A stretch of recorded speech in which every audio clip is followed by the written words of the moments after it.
Hi friends, this is Bakappa. Welcome to Playwright with TypeScript Full Course. In this chapter 7, I have discussed about how to integrate Playwright with CICD tools such as Jenkins, Azure DevOps, and GitHub Actions. In the Playwright with Jenkins GitHub topic, I have discussed about how to create GitHub repository and how to integrate Playwright with Jenkins and GitHub. And also I have discussed about how to publish and attach the Playwright test report and Azure test report.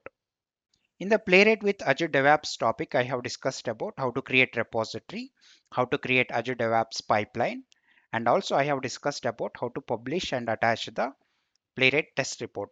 And at the end, I have spoken about how to update the test case status automatically in the test plan.